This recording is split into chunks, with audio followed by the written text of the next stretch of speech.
Welcome to Larry King Now. Our special guest is Gary Vaynerchuk.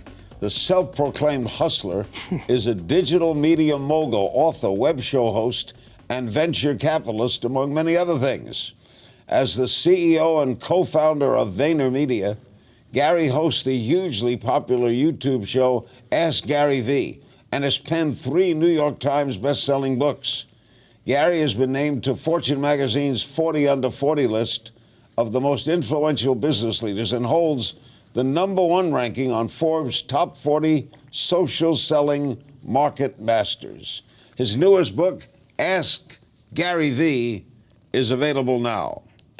How did this all start? You whine? What happened with you?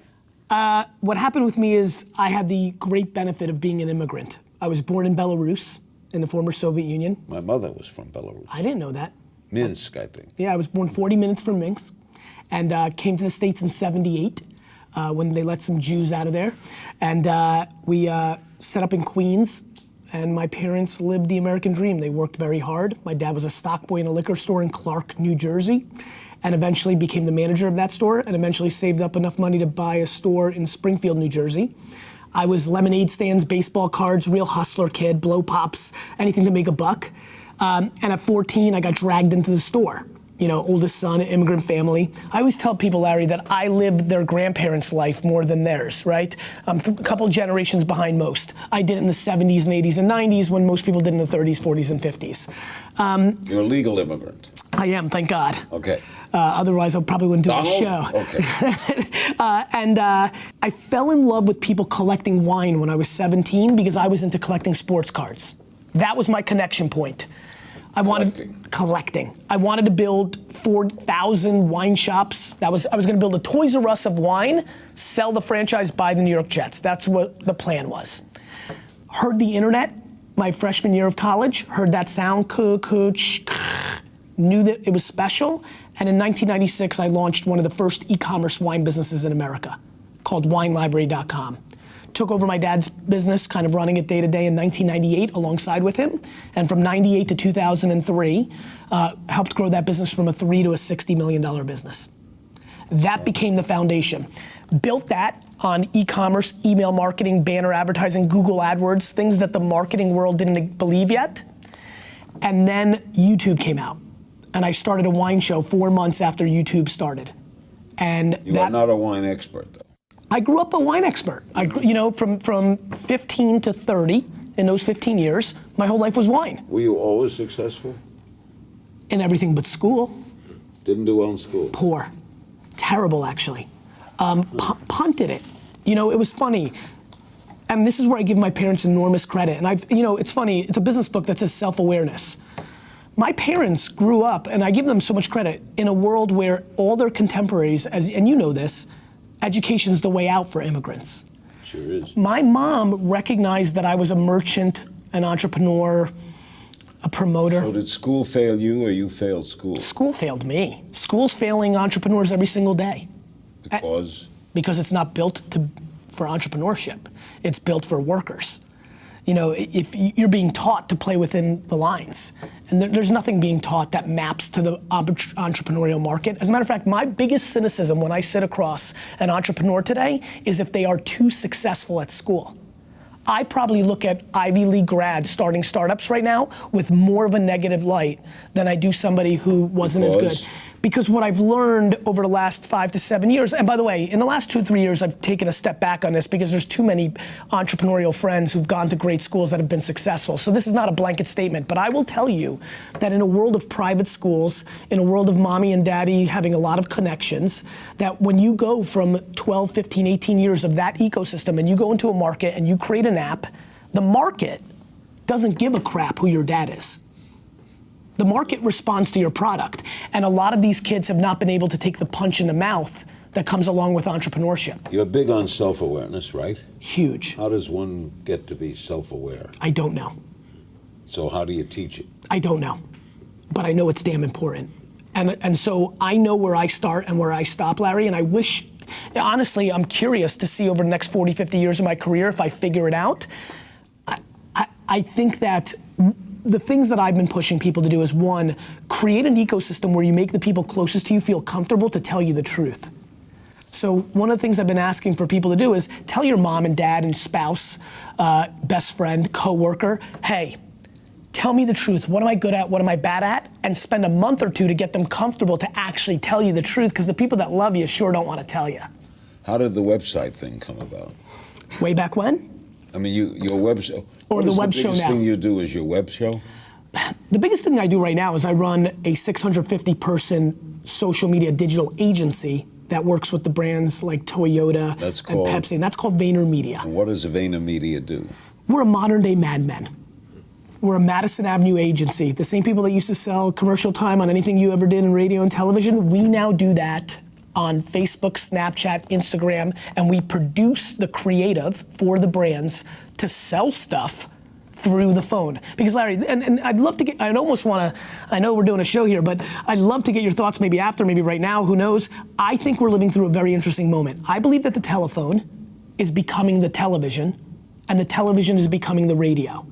And I've been spending a lot of time studying the transition in the late 50s from radio to television, because this is the first time we've had a platform shift in our society in a half a century, and I think it's a very big deal. And I've been spending an enormous amount of time, the last 5 years, trying to be the best storyteller for that platform. Next, utilizing the digital world for your entrepreneurial benefit, how social media can transform your business. Stay with us. We're back with the incredible Gary Vaynerchuk. Is that a Jewish name? You know what's funny? I know it always confuses people. People don't think it, but I am. Okay. The book Ask Gary V is out now on entrepreneurs' take on leadership, social media, and self-awareness. Okay, how do we use social media to help our business? Well, I think we first understand that social media is a slang term for the current state of the internet. And when you position social media that way, you take it a lot more seriously. So step one, Larry, for 97% of the people that are watching is to actually take it serious. That's number one. And again, we were talking as we were getting ready, a lot of radio people didn't take television serious when the transition happened. That was their loss. Correct. Right? That's what's happening right now, Larry. This is historic. The history always tells you the future. And so that's what's happening. So first, take it serious. Two, understand that Facebook and Instagram and Snapchat and YouTube, these are different channels. It's the difference between CNN and Fox and ABC and sports ESPN. You've got to understand the context of the medium that you're on. So when you're storytelling about your business on YouTube, you've got to produce different content than when you're putting a picture on Facebook. So again, sitting in your presence, I almost want to ask questions more than do this interview. I think that people underestimate context of the medium. Right? I would assume that when you interviewed somebody on radio versus when you did it on television, there's slight differences because they're different mediums. Slight. And it's slight, but it's real. And in that slightness is all the magic. Number three, it's understanding that you have to provide value. Too many businesses right now on Facebook and Twitter and Instagram, every post they put out is buy my stuff, buy my stuff, buy my stuff. Here's where I'm gonna be. Check me out. Buy my book. Check out my experience. Watch me on my show. And nobody's providing value. So the prior book I wrote to this was called Jab, Jab, Jab, Right Hook. Give, give, give, ask. And it gave people a formula of how to put out content that actually gave people enough value that you then had them in a consideration to buy your stuff. But the technology changes so much that something could be new tomorrow that wipes out what was yesterday, right? Tough crap, right? The market is the market is the market. Every day, people put out shows on radio and television that tried to knock you off your pedestal. You had to become number one, stay number one. That's the market. I wish that Twitter wasn't losing its leadership role. I have 1.2 million followers on Twitter. I built my brand on Twitter. I'm dominant on Twitter. I have 2.8. Well, because you're a legend. Why is Twitter going? Because Twitter lost its way, in my opinion, because they didn't create an algorithm, and everybody who follows everybody sees everything, and it gets too loud. And so they had what I call a fire hose problem. Too much information meant that people tuned it out. And so what Facebook did and what Instagram does is they don't show you everything. They show you the stuff based on what you've been liking that it thinks that you're gonna like. All this is most appealing to the young, right? If you're over 40, are you into this? If you're over 50? I think so. Yeah. I think if you look at behavior, let me ask you a question. Have you noticed some of your over 40, over 50 friends start to send emojis on text? I don't know what that is. Do you know the little poop pictures and the little face and the smiles? I don't text. Well, listen, let's turn off the cameras. We got things to do here. I need Larry to send some poop emojis immediately. A poop emoji? Yes, poop emojis. The next thing we're going to talk like a dog in the next segment, we're going to talk poop emojis. But I think if you look at the data, it's stunning what's happened 35 to 60. I'll go a different route with you. For anybody who's watching right now, if you're lucky enough to know your parent at the age that you are now, if you're of an age where you actually knew your mom and dad at the same age you are now, you will notice that your behavior is much younger. Much younger. That has a lot to do with technology. Technology is dragging people. We're living through a youthification of our society. The fastest growing segment on the Instagrams and the Snapchats of the world are the 40 and overs, because just like Facebook, these things age up. Wow. Yeah. Now, explain all of this with regard to the New York Jets. I desperately want to buy them, Larry. You do? Yes, I do. Can you afford it? Not yet. But I've never felt more in control of that actually happening than I do right now. Why this? You're so level-headed and yes. on top of things. Yes. But sports things are a fan thing. Yes, they are. And that's short for fanatic. Yes, it is. And that's emotional. Yeah, listen, I'm a flawed human. I mean, we all have our shortkomings. So, you know, look, I'll tell you the truth. When I came to America, in Queens and in Dover, I couldn't speak English. Dover, New Jersey. Spoke Hebrew? No, I wasn't speaking Yiddish. Russian? But I was speaking Russian. But there was something when I moved to Edison, New Jersey, the kid, Eric Godfrey, Robbie Turnick, they were playing football, and they made me a Jets fan, and it was my first American thing. And my mom, everybody had a Jets jersey, and I wanted one. And my mom, we couldn't afford stuff like that. It's not what immigrants do. You don't go out and buy a $30 Jets jersey. So my mom knitted me one. And so I have it. It's my prized possession. It's literally my prized possession. And I've created a fairy tale in my mind somewhere around 2nd or 3rd grade that I was gonna go from not being able to afford a jersey to owning the whole damn thing. And that is the quest to buy the Jets is my happiness. Whether I buy them or not, so many variables. What if Woody Johnson doesn't sell? Well, he'll be dead by the time. Well, that's right. I mean, there's an advantage of being 25 to 30 years younger than the current owner. But you don't know, anything can happen, right? And so there's a lot of things I can't control in that fairy tale, but I can control the ambitious climb to get there. You are so on top of things. Does a Jet loss affect you? Yes. The Jets are my one kryptonite. I'm actually stunningly level-headed. I'm basically unemotional when it comes to business. I can tell. It's a win-loss thing. It's a net game. I can deal. Yes, the Jets bother me. It's because I'm not in control. We've got quite a few questions on my blog regarding tips for jump-starting a business. What are the 3 most important things to keep in mind when starting up? One, that cash is oxygen. I'm blown away by all these people that are starting businesses that don't realize that money is important. Like, they think about all these things. They're trying to think about 4 years from now, and they haven't made their first check. Just complete lack of practicality when thinking about a business. Number 2, strengths. Are you a salesman? Are you the accountant? Do you have financial strength? Do you have sales strength? Are you operationally? Are you good at HR? Whatever you're best at, do that. Surround yourself with the other 3 or 4 pillars that need to have a business. And number 3, look for the white space, meaning, where are people not marketing and storytelling that you can? Is Snapchat, is YouTube, is a blog or a podcast your way to separate yourself from everybody else while they're running direct mail or radio or television or print advertising? What's the white space in your sector that nobody else is filling? Okay, well, a little game if you only knew. I just throw. What's the best piece of advice you ever got? That. When I was 14, I was full of crap. I was a salesman. I would say anything to you to make you buy my baseball cards or a bottle of wine. My dad grabbed me by the neck and he said, listen to me, where we come from, you've got one thing, your word. And that one moment, easily, my mom did most of the work. My dad was at work. I never saw my dad until I was 14. She built a self-esteem. She made me the right kind of guy, kind. She built the foundation. But that one tweak by my dad changed the outcome of my life from being a good huckster salesman who would have made it okay and made a good buck to having real potential. Did you get some bad advice too? I don't really listen to advice at all, so I'm sure I get Larry, I actually think I get bad advice every day. Is there a company we should be paying more attention to? Music.ly. It's the emerging thing. Snapchat's the one for most people, but I'm making that assumption that as people continue to watch this, they'll know about that. Music.ly is the emerging social network with junior high kids in America and China. It has a chance.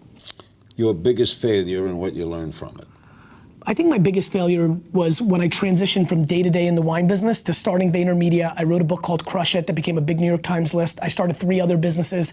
I was like a guy that came out of a long relationship and wanted to date everything. I learned that even though my brain tells me I can do everything because I work 15 to 18 hours a day, I can't. And you only have so much energy and focus, and I need to cut that in.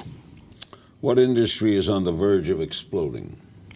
Virtual reality. And let me say this, Larry, because I think you're gonna get a kick out of this, because if you think emojis is crazy, let me tell you what I'm about to tell you. 12 years from today, when we're doing this interview, as we're gonna have a long relationship, as you said, we're gonna be doing it, it's gonna feel like it's happening just like right now, except one thing, we're both gonna be sitting at home. How about an industry that's slowing down or dying? I think television advertising is in deep crap.